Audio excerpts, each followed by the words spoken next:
أعوذ بالله من الشيطان الرجيم بسم الله الرحمن الرحيم والحمد لله رب العالمين والصلاة والسلام على سيدنا ونبينا وحبيب قلوبنا أبي القاسم المصطفى محمد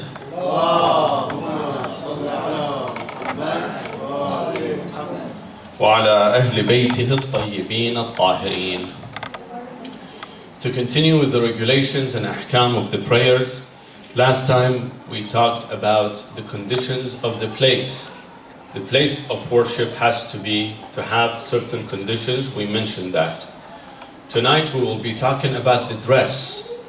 How someone who prays has to dress. What are the least things that, he can dress and suffice the prayer's conditions. Number one, it has to be self-covering. The dress has to cover the body. Now, when you say to cover the body, it differs, of course, between men and women. The body parts that must be covered for men has to be the private parts. This is mandatory. It has to be covered. Now, the ulama, the scholars say, it is either a cautionary, meaning ihtiyat, or it's greatly advised, meaning mustahab, to at least cover from the belly button to the knee. This is the area that many scholars say it is either as a cautionary, meaning just for a caution you need to cover, or it's greatly mustahab that you would cover that. You would say, is that so? Yes, because at that time, at advent of Islam, people even have difficulty to find something to wear.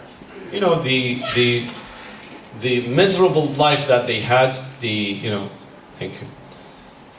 poverty that they lived in wouldn't even allow them to, even to cover their entire body. And who were those who joined Islam?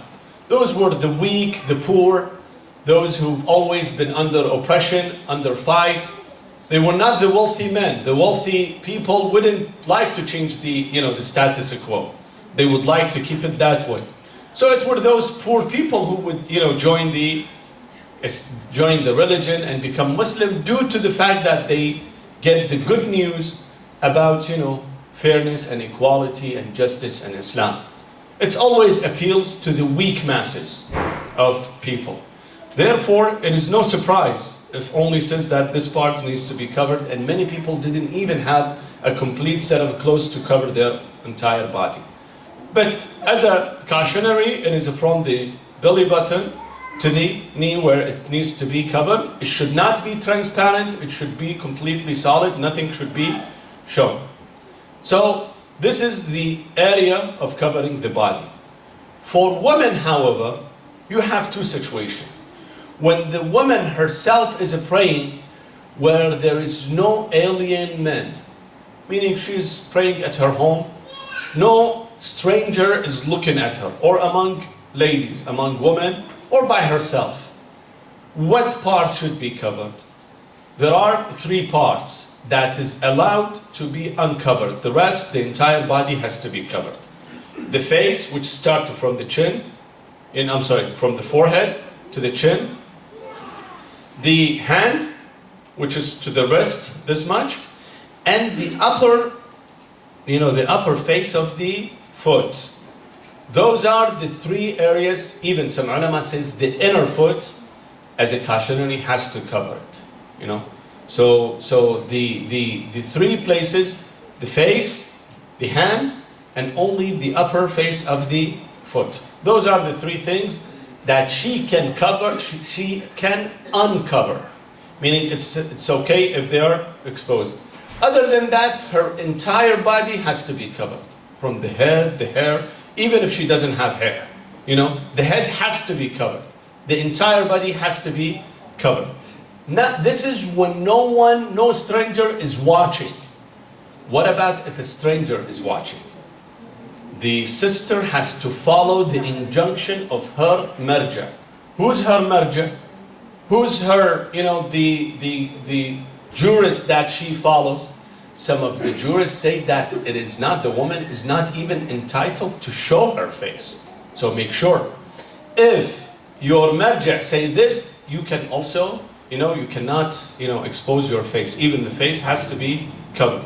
But the majority of maraja, would say, the majority of them would say the face and the palms, the hand up to the, to the wrist is okay.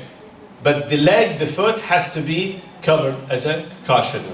Those are the, the areas where it should be, that a woman can expose. Other than that, everything has to be covered completely. Should not wearing any sort of a transparent, clothes.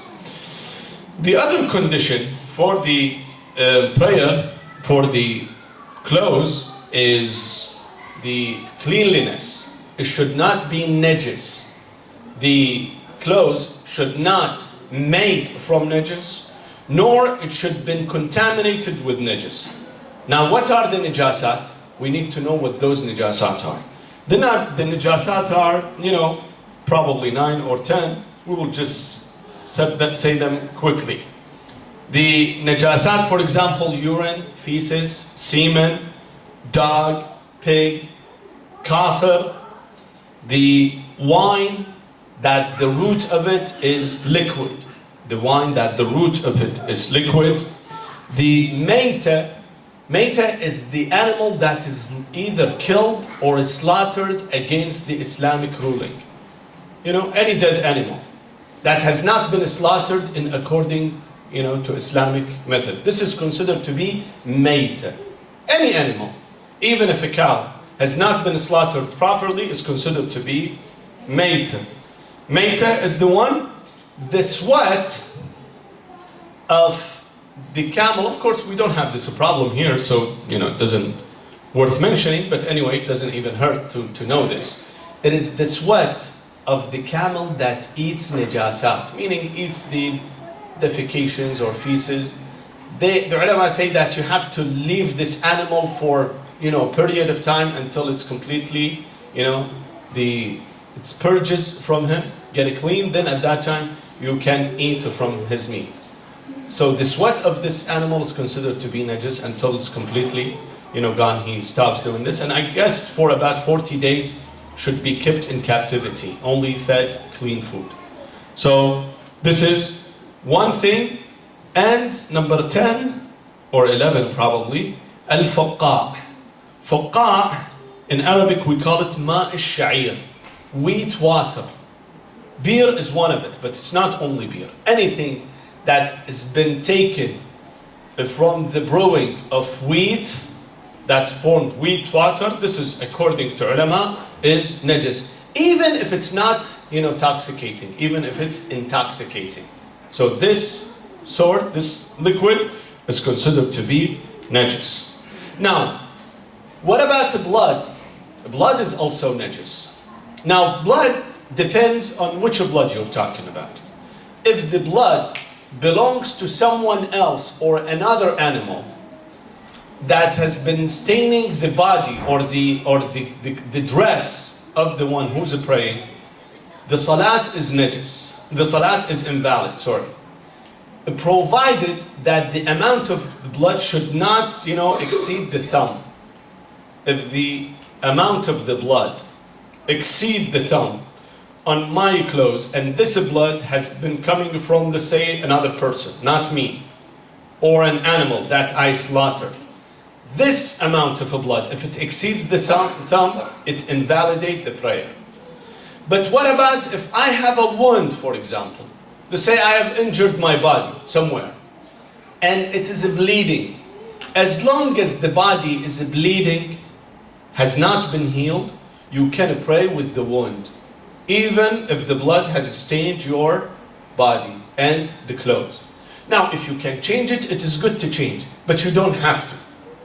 It is okay as long as the blood is yours and it's due to a wound, okay? Say juruh and quruh. Those two categories, as long as it has not been healed, it's okay to pray in that, in that blood, in the blood.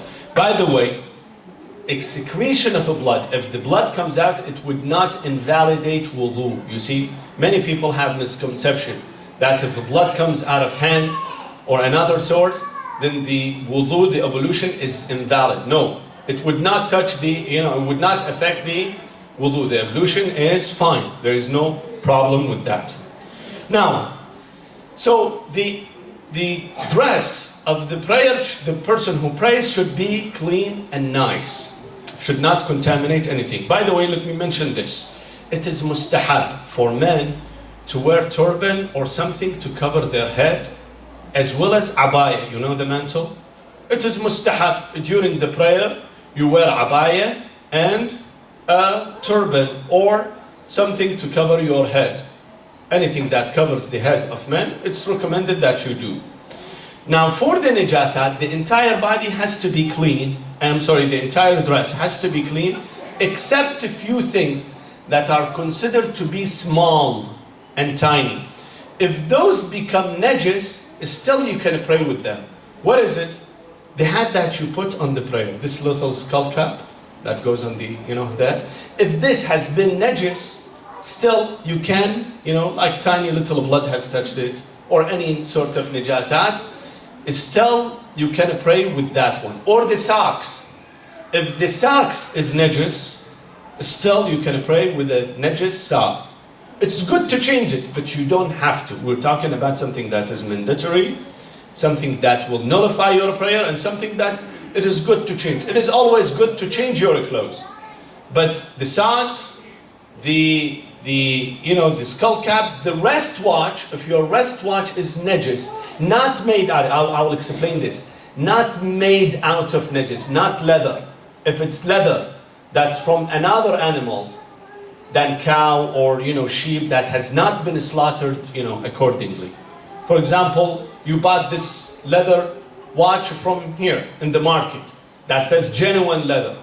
Here, you cannot wear this in the prayers. But if it becomes najis, it's a clean, but tiny little drop of urine, let's say, was contaminating this. The wristwatch, the skull cap, the socks are okay. Those are only exceptions. So this is second criteria.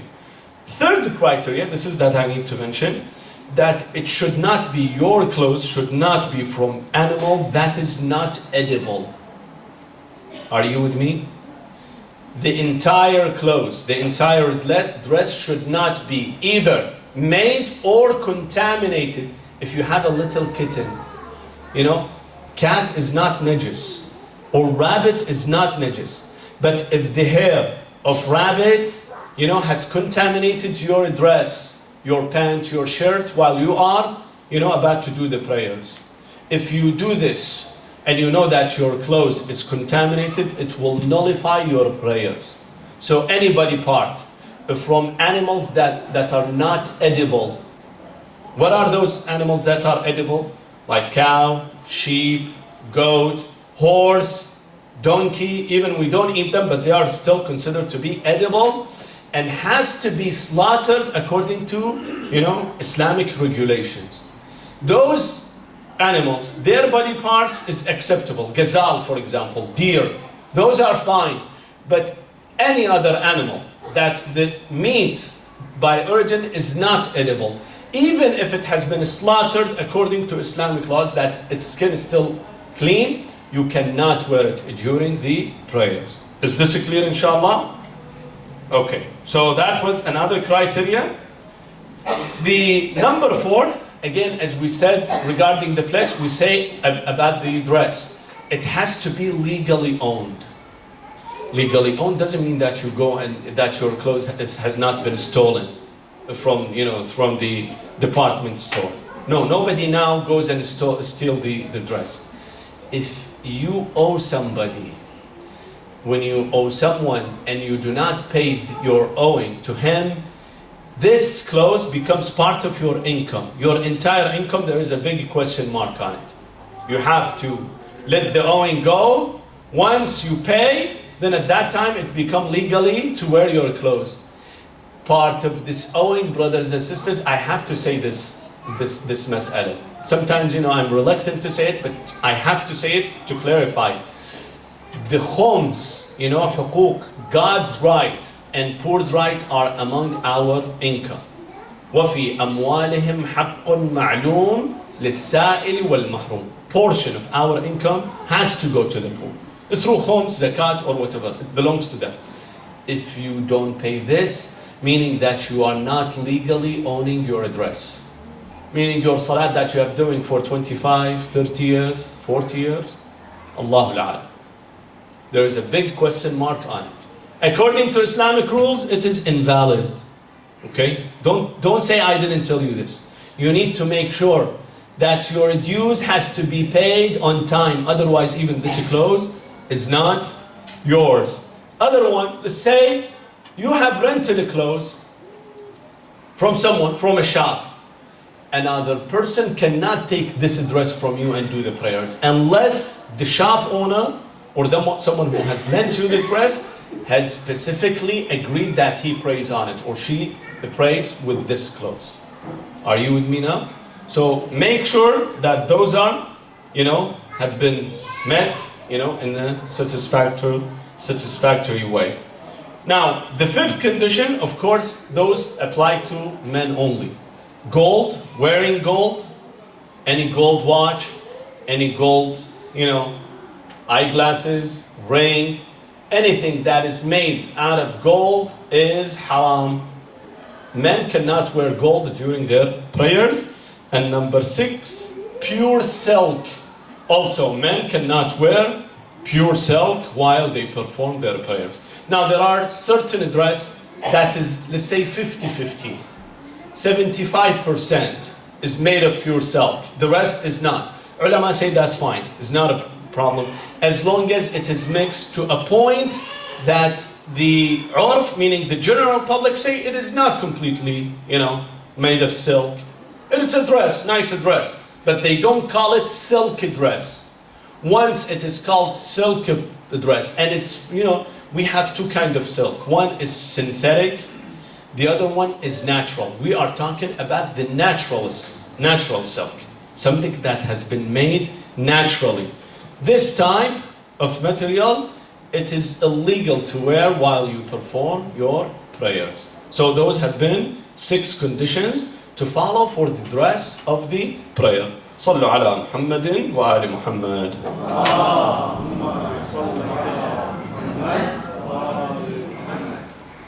Inshallah, if anyone has a question, we will be talking about that question. We'll answer the question, inshallah, after the lectures, if there is any. And those are really important, brothers and sisters. The ahkam are more important than anything else. Why? Because your a'mal depend on them. You perform your prayers for so many years, but you don't know that this act is mistaken or not. So you better fix it before, get into trouble.